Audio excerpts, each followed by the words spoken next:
Oh, non, mon Dieu, ma maison est en feu. Et mon mari est à l'intérieur. Au secours, au secours.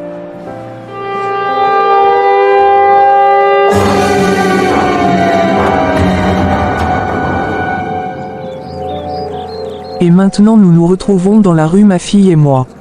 Et je n'ai que ma grande sœur comme famille que je connais. Laisse-moi aller la voir pour demander un peu d'aide. C'est la nouvelle année qui commence. Et je dois aller renouveler mon contrat, chez mon gourou. Je ne sais pas comment faire car je n'ai personne à offrir. Ah, je vais en chercher une dans le voisinage.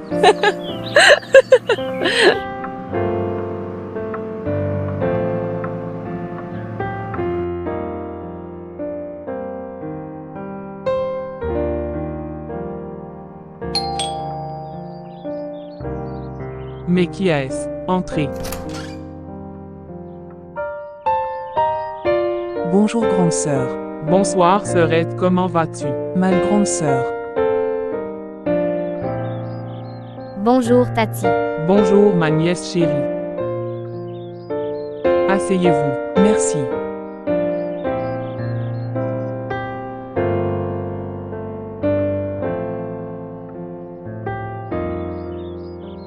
Dis-moi que s'est-il passé? En fait, ma sœur, j'étais sortie avec ma fille. On avait laissé mon mari à la maison. Et en revenant de notre sortie, la maison était en feu avec mon mari dedans. Il n'a pas eu le temps de s'échapper. Et maintenant nous sommes dans la rue. On ne sait pas quoi faire. Tu es notre seul espoir. Tu es la seule famille que j'ai dans cette ville. Est-ce que tu peux nous aider? S'il vous plaît, grande sœur. Pas de problème, petite sœur. Tu peux rester chez moi avec ma nièce. Pour le temps que vous voulez. Ah, merci beaucoup, grande sœur. Tu nous sauves la vie. Attendez-moi ici. Je vais arranger votre chambre. Ah, d'accord. Oh wow. Elles viennent chez moi pour que je prenne soin d'elles. C'est ce qu'on va voir. Je cherchais déjà une solution pour mon sacrifice de l'année. Et voilà la solution. Mère. Qu'est-ce qu'il y a, ma chérie? Viens près de maman. Dis-moi ce que tu as. En fait, maman, je n'aime pas Tati. Pourquoi tu n'aimes pas ta tante? Je ne voulais pas te blesser, mère. Mais je n'ai pas envie de vivre ici. Je sens que ma tante n'est pas une bonne personne. Car elle est sataniste. Je comprends que tu as peur, ma chérie. Mais ne t'inquiète pas, maman te protégera. Tu sais qu'on n'a nulle autre part où aller. Je sais, mère. Mais c'est juste que j'ai une mauvaise sensation. Ça y est, c'est prêt. Ah, merci beaucoup, grande sœur. Vous pouvez monter vous reposer. D'accord.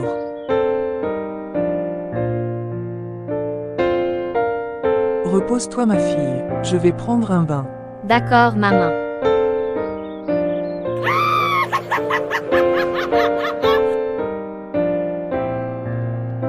Alors Carla, on dort ensemble ce soir. Bien sûr. Pourquoi pas, mon chéri? On doit faire très attention, tu sais. Pourquoi? Parce qu'on va bientôt se marier. Afin qu'il n'y ait pas de problème. Ne t'inquiète pas, personne ne le saura. Ah, mais je ne comprends pas ces jeunes. Ces jeunes font ce qu'ils veulent. Ils n'ont pas la crainte de Dieu. Je ne comprends plus les jeunes d'aujourd'hui. Pourtant ils sont jeunes et ils sont forts. Mais ils préfèrent plutôt la fornication, l'impudicité, le débauche. Ils n'aiment pas la sainteté. Et pour eux ce n'est rien de péché. Car s'ils demandent pardon à Dieu, ils l'auront. Ils ne savent pas qu'il existe deux types de péchés. Il y a péché volontaire et péché involontaire. Ah, quel désastre! Que vais-je faire? Je suis dans le pétrin. Ma femme a décidé de revenir auprès de moi. Mais j'ai déjà une autre fille. Je dois aller voir le pasteur Charles pour lui en parler. Car il faut savoir écouter les conseils des grands et des anciens. Laisse-moi aller voir mon gourou pour le sacrifice. Car je l'ai. Bonsoir, pasteur Charles. Bonsoir frère Jean, comment vas-tu? Je vais très bien, grâce à Dieu, merci. Et pour vous, pasteur? très bien, grâce à Dieu pour moi, merci frère. Merci d'avoir accepté de me recevoir pour parler. Ce n'est rien mon enfant. Nous sommes une famille en Christ. Et je suis ton père par la foi. Je dois être un soutien pour toi. Ah, d'accord, merci. Dis-moi donc ce qu'il y a. En fait, pasteur, c'est que... Le péché volontaire, c'est quand nous péchons avec volonté. C'est-à-dire quand nous savons que c'est un péché et on le fait quand même. Exemple, vous n'êtes pas encore marié et vous entrez en rapport sexuel. Pas une mais plusieurs fois. Et tu dis qu'il faut connaître sexuellement ton partenaire avant de te marier avec lui. Mensonge, tu sais bien que c'est un péché. Dieu te punira sévèrement pour cela. Et le péché involontaire c'est... Bonsoir, maître. Ah, te voilà. Qu'est-ce que tu nous rapportes? Ah, comment t'as trouvé? Bonne, comme d'habitude. Après le mariage, ce sera plus bien encore. Il nous reste quelques jours pour nous marier. Tu sais que si le pasteur l'apprend, il ne va pas nous marier à l'église. Car on vient de commettre un péché volontaire. Ne t'inquiète pas, je peux gérer cela. Tu sais que je peux le convaincre de nous marier à l'église. Bien si tu le dis. Je dois y aller maintenant.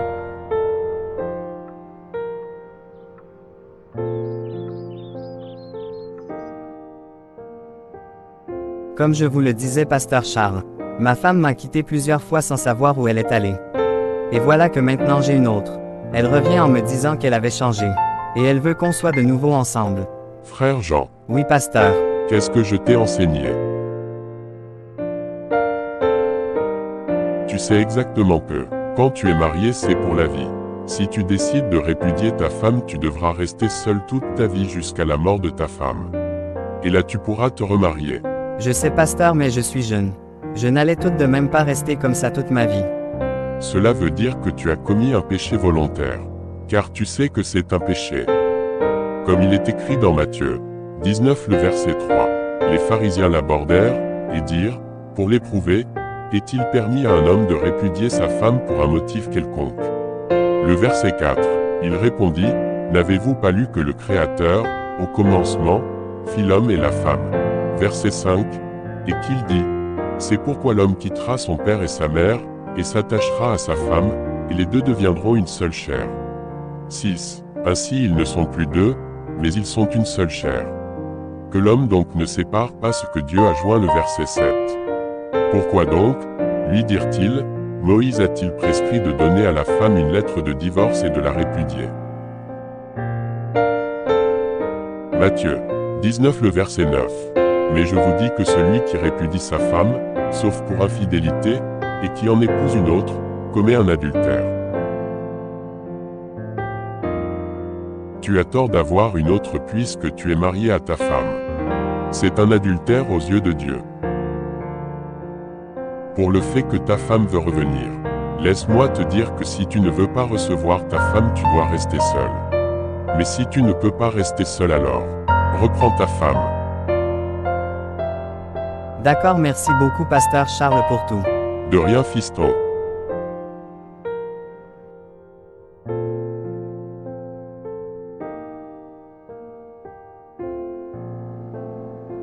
Je viens pour donner ma nièce en sacrifice. Maître. Ah, c'est bien ça. Alors tu sais quoi faire. Oui, maître. C'est fait. Je l'ai mis. On est enfin arrivé, maman. Oui ma chérie, je suis tellement fatiguée. Laisse-moi aller me reposer un peu dans la chambre. D'accord, mère, je vais dans la cuisine. Pour préparer quelque chose. D'accord. Ah, elles sont déjà de retour. Laisse-moi sortir de la chambre, afin qu'elles ne me voient pas.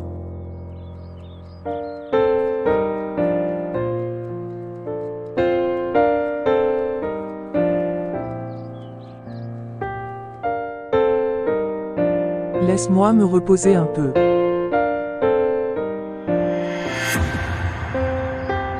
Dans une minute, le travail sera achevé.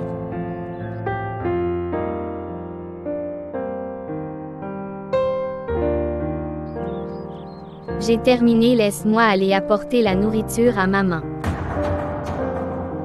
Maman, la nourriture est prête. Lève-toi pour manger. Maman, maman, maman, lève-toi mère. Oh, non mon Dieu, Ne me laisse pas seule, maman. S'il te plaît, lève-toi, maman. Ah, je crois que ça a marché, j'entends des bruits. Mais c'est pas la voix de ma sœur que j'entends. Laisse-moi aller voir. Le cri vient de la chambre. Ma nièce, qu'est-ce que tu as? Pourquoi tout ce bruit? Tati, c'est ma mère. Elle n'ouvre pas les yeux. Quoi? Oui, Tati, je crois qu'elle est morte. Mais qu'est-ce qui s'est passé? On était sortis, et on vient d'arriver. Elle a dit qu'elle était fatiguée, qu'elle va dormir un peu. Et moi je suis allée dans la cuisine pour préparer à manger. En revenant dans la chambre, j'ai vu qu'elle ne bouge pas. Je l'ai appelée, je l'ai secouée. Mais rien, je ne sais pas quoi faire, elle ne se réveille pas. Ah, ne pleure pas ma chérie, je suis là.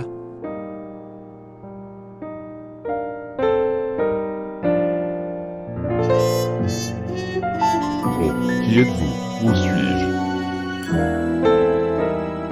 Calme-toi, je suis ici pour t'avertir de quelque chose qui se passe dans mon église. Il y a 2 jeunes dans l'assemblée qui se livrent à l'impudicité et surtout c'est un péché volontaire. Quoi? Oui, il ne faut pas les marier à l'église. Les voilà.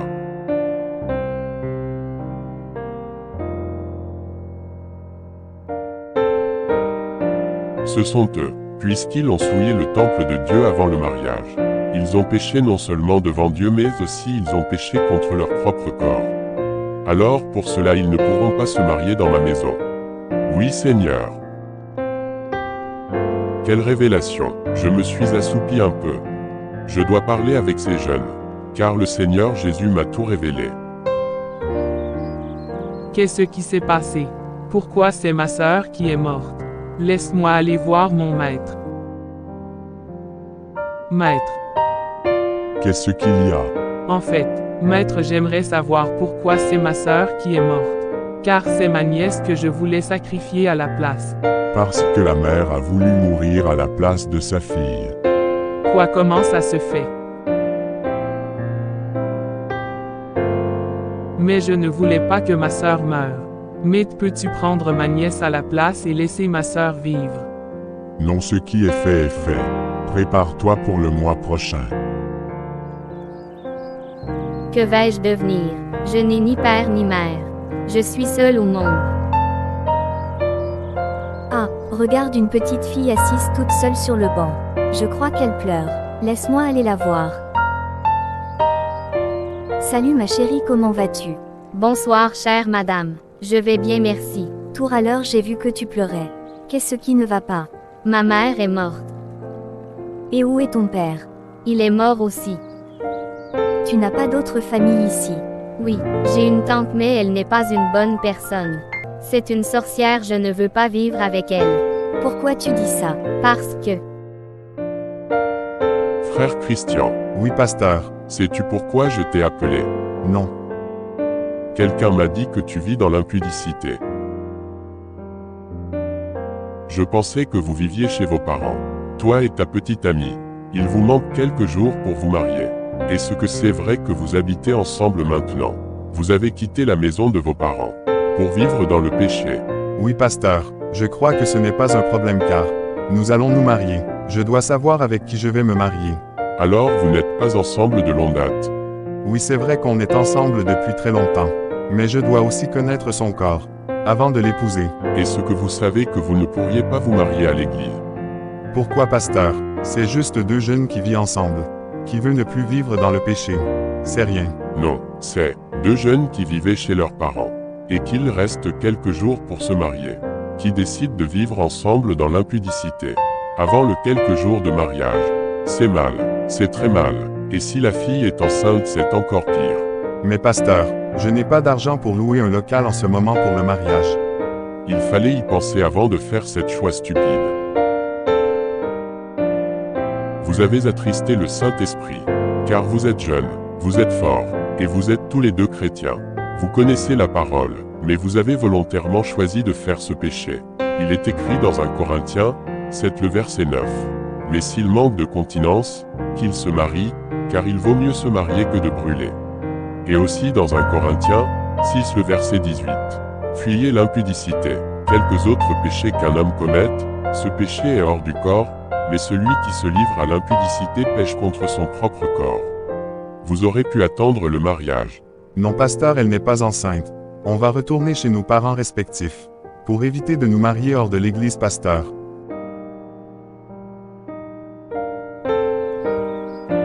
Comme je vous le disais, madame. C'est tout ce qui s'est passé.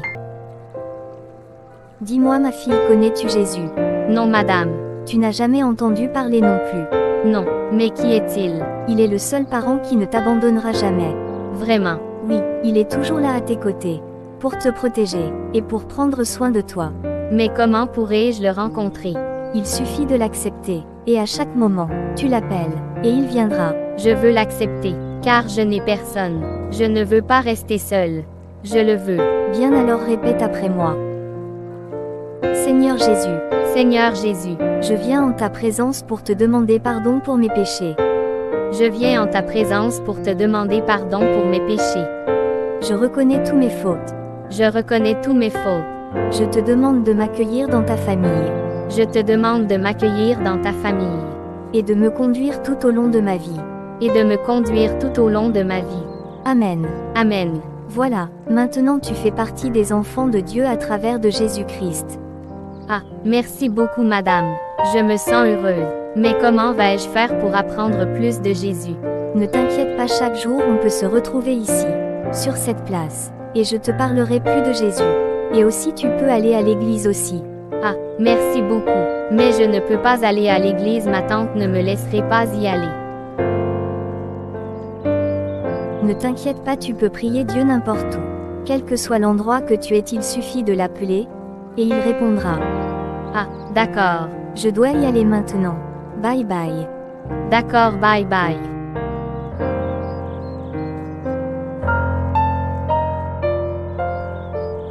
Et le péché involontaire, c'est un acte commis sans préméditation, par ignorance ou par erreur. Ce n'est pas une action choisie délibérément, mais plutôt un résultat d'une situation ou d'une action non prévue. Prenons l'exemple de quelqu'un qui est malade. Elle doit couper ses cheveux. Et pour les femmes, couper ses cheveux, c'est un péché. Mais elle ne le fait pas pour plaisir. Au contraire, elle est malade et elle doit se soigner. C'est un péché involontaire. Ou aussi une jeune fille qui vit dans la rue. Donc, elle n'a personne pour l'aider, pas de famille ni d'amis. Elle est obligée de mendier pour vivre et voilà donc on la viole. Et maintenant elle est enceinte. C'est un péché involontaire.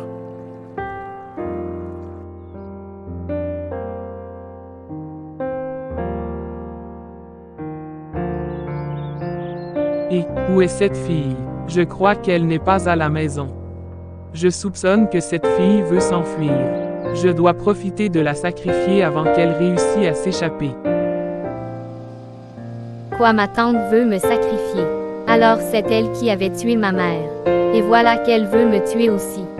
Seigneur Jésus, que ta volonté soit faite dans ma vie. Protège-moi contre toute attaque du malin. Et je déclare dans le nom de Jésus, que toute conspiration maléfique faite sur moi, soit sans effet dans le nom de Jésus-Christ. Laisse-moi aller voir la sœur Marie pour tous lui expliquer. Dieu te bénisse, sœur Marie. Dieu te bénisse, ma chérie, comment vas-tu? Je vais très bien grâce à Dieu, et toi? Très bien, grâce à Dieu pour moi. Mais où vas-tu comme ça? En fait, j'allais justement chez vous, sœur. Maître, Qu'est-ce que tu veux? je viens pour offrir ma nièce cette fois-ci en sacrifice. Très bien. Où est-elle? Je ne sais pas. Comment ça? Tu ne sais pas, tu dois la porter ici même. Donne-la ce liquide à boire. Et elle s'endormira sur le champ. Et juste après, apportez-la ici. Oui, maître. D'accord. Comme je vous le disais, sœur Marie, je viens juste d'entendre ma tante dire qu'elle veut me sacrifier aux fétichistes. Quoi, vraiment? Oui, sœur. Et j'ai peur. Je ne sais pas quoi faire. Je me suis dit qu'en venant auprès de vous, vous pourrez me conseiller. Pourquoi tu as peur? Il est vrai que la peur est un fait naturel du corps humain. Mais tu ne dois pas avoir peur. Vraiment. Oui, vraiment, car notre Seigneur Jésus-Christ surpasse tout. Il n'y a pas d'autre Dieu que notre Seigneur Jésus-Christ. Il est tout puissant. Tous genoux fléchissent devant notre Dieu. Il suffit de l'appeler dans tous les combats et il te rendra vainqueur. Merci beaucoup, sœur. Je me sens en confiance maintenant. D'accord. Je demande à y aller maintenant. Je vais l'attendre car aujourd'hui même je dois l'éliminer. Bonsoir, Tati. Comment ça va? D'où viens-tu, mademoiselle? Ah, j'étais allée voir une amie. Va et apporte-moi un peu de jus et 2 verres. Oui, tante.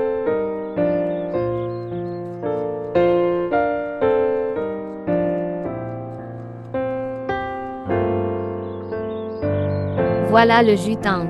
Viens boire avec moi. Oui. Ah, va me chercher un peu de glace. D'accord, tante. Je ne comprends rien. J'avais entendu ma tante dire qu'elle veut me sacrifier. Ah, c'est féticheur. Et voilà maintenant elle est gentille avec moi. Et même qu'elle veut qu'on boive du jus ensemble. Je ne crains rien, car mon Dieu est au volant. Et il me conduit. J'ai déjà mis le liquide que le maître m'avait donné. Mais, où est-elle? Les voilà, tante. Tiens, bois. Merci. Merci Seigneur Jésus pour ton amour et ta grâce infinie dans ma vie. Je te demande de bénir le jus car ta parole déclare voici le miracle qui accompagneront ceux qui croiront en ton nom. S'ils boivent un breuvage mortel ils ne leur feront point de mal. Que le sang de Jésus-Christ le purifie au nom de Jésus-Christ. Amen.